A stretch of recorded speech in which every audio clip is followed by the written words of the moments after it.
What is man? A man is a human being who works. By working, he supports himself, his wife, and his wife's children. A woman, on the other hand, is a human being who does not work, or at least only occasionally. Most of her life she supports neither herself nor her children, let alone her husband. Any qualities in a man that a woman finds useful, she calls masculine. All others, of no use to her or to anyone else for that matter, she chooses to call effeminate. A man's appearance has to be masculine if he wants to have success with women, and that means it will have to be geared to his one and only raison d'etre, work. His appearance must conform to each and every task put to him, and he must always be able to fulfill it. Except at night, when the majority of men wear striped pajamas with at most 2 pairs of pockets, men wear a kind of uniform made of durable, stain-resistant material in brown, blue, or grey. These uniforms, or suits, have up to 10 pockets, in which men carry instruments and tools indispensable for their work. Since a woman does not work, her night or day clothes rarely have pockets.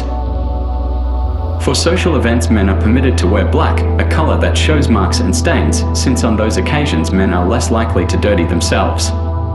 Moreover, the bright colors worn by women show to advantage against it. The occasional red or green evening jackets worn by men are acceptable, since, by contrast, all the real men present seem so much more masculine.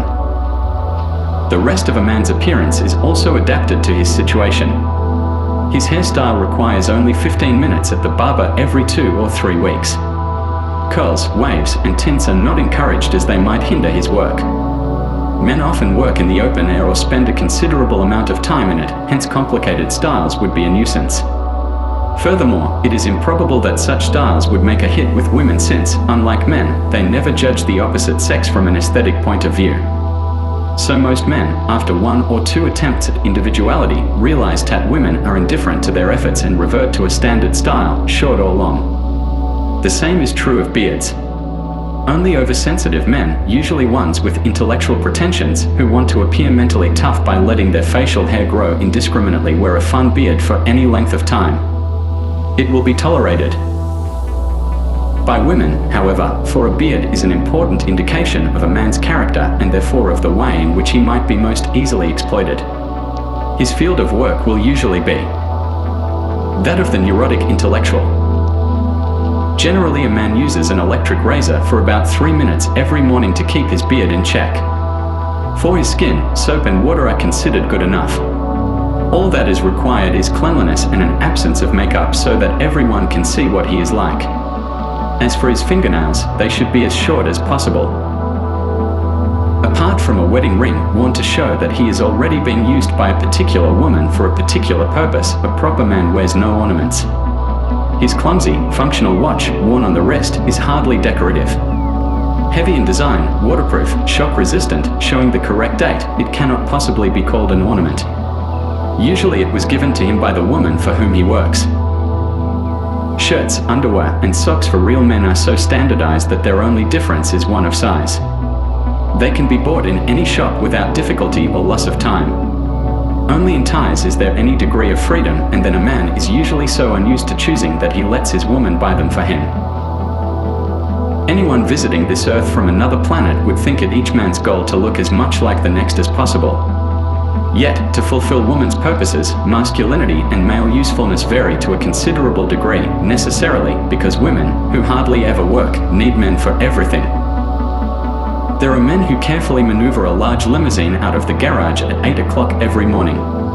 Others leave an hour earlier, traveling in a middle-class sedan. Still others leave when it is not yet light, wearing overalls and carrying lunch boxes, to catch buses, subways, or trains to factories or building sites.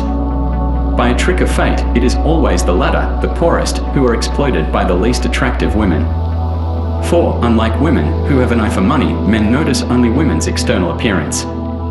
Therefore, the more desirable women in their own class are always being snatched out from under their noses by men who happen to earn more.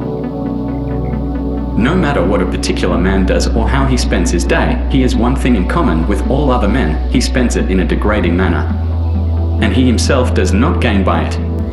It is not his own livelihood that matters, he would have to struggle far less for that, since luxuries do not mean anything to him anyway. It is the fact that he does it for others that makes him so tremendously proud. He will undoubtedly have a photograph of his wife and children on his desk and will miss no opportunity to hand it around. No matter what a man's job may be, bookkeeper, doctor, bus driver, or managing director, every moment of his life will be spent as a cog in a huge and pitiless system, a system designed to exploit him to the utmost, to his dying day. It may be interesting to add up figures and make them tally, but surely not year in, year out. How exciting it must be to drive a bus through a busy town. But always the same route, at the same time, in the same town, day after day, year after year. What a magnificent feeling of power to know that countless workers move at one's command. But how would one feel if one suddenly realized one was their prisoner and not their master? We have long ceased to play the games of childhood. As children, we became bored quickly and changed from one game to another. A man is like a child who is condemned to play the same game for the rest of his life. The reason is obvious. As soon as he is discovered to have a gift for one thing, he is made to specialize. Then, because he can earn more money in that field than another, he is forced to do it forever. If he was good at arithmetic in school, if he had a head for figures, he will be sentenced to a lifetime of figure work as bookkeeper, mathematician, or computer operator, for there lies his maximum work potential. Therefore, he will add up figures, press buttons, and add up more figures, but he will never be able to say, "I'm bored. I want to do something else." The woman who is exploiting him will never permit him to look for something else. Driven by this woman, he may engage in a desperate struggle against his competitors to improve his position and perhaps even become head clerk or managing director of a bank. But isn't the price he is paying for his improved salary rather too high? A man who changes his way of life, or rather his profession, for life and profession are synonymous to him, is considered unreliable. If he does it more than once, he becomes a social outcast and remains alone. The fear of being rejected by society must be considerable. Why else will a doctor, who as a child liked to observe tadpoles in jam jars, spend his life opening up nauseating growths, examining and pronouncing on human excretions? Why else does he busy himself night and day with people of such repulsiveness that everyone else is driven away? Does a pianist who, as a child, liked to tinkle on the piano really enjoy playing the same Chopin nocturne over and over again all his life? Why else does a politician who as a schoolboy discovered the techniques of manipulating people successfully continue as an adult, mouthing words and phrases as a minor government functionary? Does he actually enjoy contorting his face and playing the fool and listening to the idiotic chatter of other politicians? Surely he must once have dreamed of a different kind of life. Even if he became President of the United States, wouldn't the price be too high?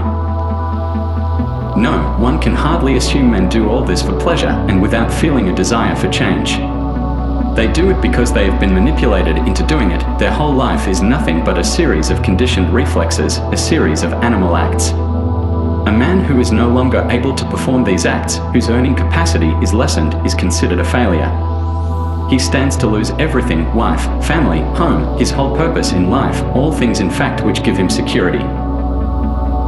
Of course, one might say that a man who has lost his capacity for earning money is automatically freed from his burden and should be glad about this happy ending, but freedom is the last thing he wants.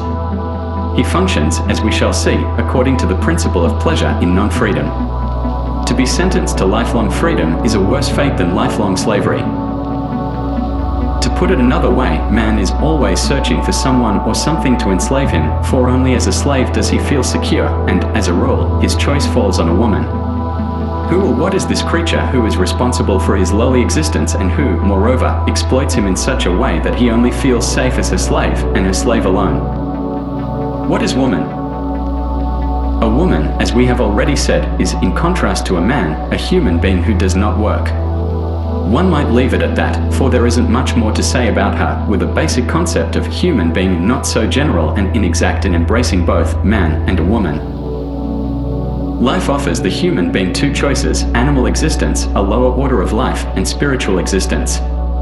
In general, a woman will choose the former and opt for physical well-being, a place to breed, and an opportunity to indulge unhindered in her breeding habits. At birth, men and women have the same intellectual potential. There is no primary difference in intelligence between the sexes. It is also a fact that potential left to stagnate will atrophy. Women do not use their mental capacity, they deliberately let it disintegrate.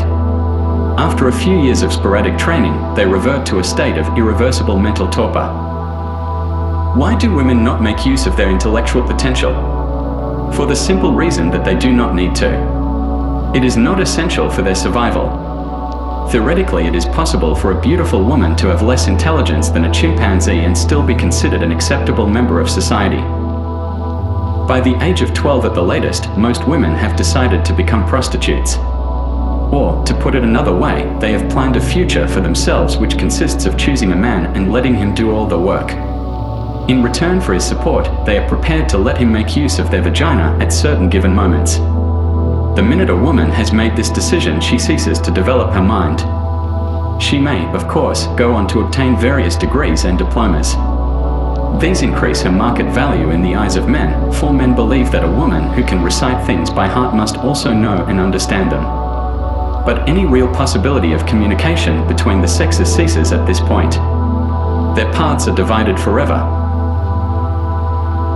One of man's worst mistakes, and one he makes over and over again, is to assume that woman is his equal, that is, a human being of equal mental and emotional capacity. A man may observe his wife, listen to her, judge her feelings by her reactions, but in all this he is judging her only by outward symptoms, for he is using his own scale of values. He knows what he would say, think, and do if he were in her shoes. When he looks at her depressing ways of doing things, he assumes there must be something that prevents her from doing what he himself would have done in her position. This is natural, as he considers himself the measure of all things, and rightly so, if humans define themselves as beings capable of abstract thought. When a man sees a woman spending hours cooking, washing dishes and cleaning, it never occurs to him that such jobs probably make her quite happy since they are exactly at her mental level. Instead, he assumes that this drudgery prevents her from doing all those things which he himself considers worthwhile and desirable. Therefore, he invents automatic dishwashers, vacuum cleaners, and pre-cooked foods to make her life easier and to allow her to lead the dream life he himself longs for. But he will be disappointed, rarely using the time she has gained to take an active interest in history, politics, or astrophysics. Woman bakes cakes, irons underclothes, and makes ruffles and frills for blouses, or, if she is especially enterprising, covers her bathroom with flower decals. It is natural, therefore, that man assumes such things to be the essential ingredients of gracious living. This idea must have been instilled by woman, as he himself really doesn't mind if his cakes are store-bought, his underpants unioned, or his bathroom devoid of flowery patterns. He invents cake mixes to liberate her from drudgery, automatic irons and toilet paper holders already covered with flower patterns to make gracious living easier to attain, and still women take no interest in serious literature, politics, or the conquest of the universe. For her, this newfound leisure comes at just the right moment. At last she can take an interest in herself, since a longing after intellectual achievements is alien to her. She concentrates on her external appearance. Yet even this occupation is acceptable to man. He really loves his wife and wants her happiness more than anything in the world. Therefore, he produces non-smear lipstick, waterproof mascara, home permanents, no-iron frilly blouses, and throwaway underwear, always with the same aim in mind. In the end, he hopes, this being whose needs seem to him so much more sensitive, so much more refined, will gain freedom to achieve in her life the ideal state which is his dream, to live the life of a free man. Then he sits back and waits. Finally, as woman does not come to him of her own free will, he tries to tempt her into his world. He offers her coeducation, so that she is accustomed to his way of life from childhood. With all sorts of excuses, he gets her to attend his universities and initiates her into the mysteries of his own discoveries, hoping to awaken her interest in the wonders of life. He gives her access to the very last male strongholds, thereby relinquishing traditions sacred to him by encouraging her to make use of her right to vote in the hope that she will change the systems of government he has managed to think up so laboriously, according to her own ideas. Possibly he even hopes that she will be able to create peace in the world, for, in his opinion, women are a pacifist influence. In all this he is so determined and pig-headed that he fails to see what a fool he is making of himself, ridiculous by his own standards, not those of women, who have absolutely no sense of humor. No, women do not laugh at men. At most they get irritated. The old institutions of house and home are not yet so derelict and outdated that they can't justify relinquishing all their intellectual pursuits and renouncing all their claims to better jobs. One does wonder, however, what will happen when housework is still further mechanized, when there are enough good nursery schools nearby, or when, as must occur before long, men discover that children themselves are not essential. If only man would stop for one moment in his heedless rush toward progress and think about this state of affairs, he would inevitably realize that his efforts to give woman a sense of mental stimulation have been totally in vain. It is true that woman gets progressively more elegant, more well-groomed, more cultured, but her demands on life will always be material, never intellectual. Has she ever made use of the mental processes he teaches at his universities to develop her own theories?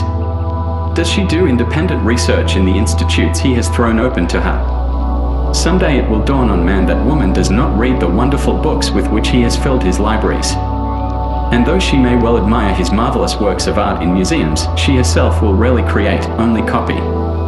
Even the plays and films, visual exhortations to woman on her own level to liberate herself, are judged only by their entertainment value. They will never be a first step to revolution. When a man, believing woman is equal, realizes the futility of her way of life, he naturally tends to think that it must be his fault, that he must be suppressing her. But in our time, women are no longer subject to the will of men. Quite the contrary.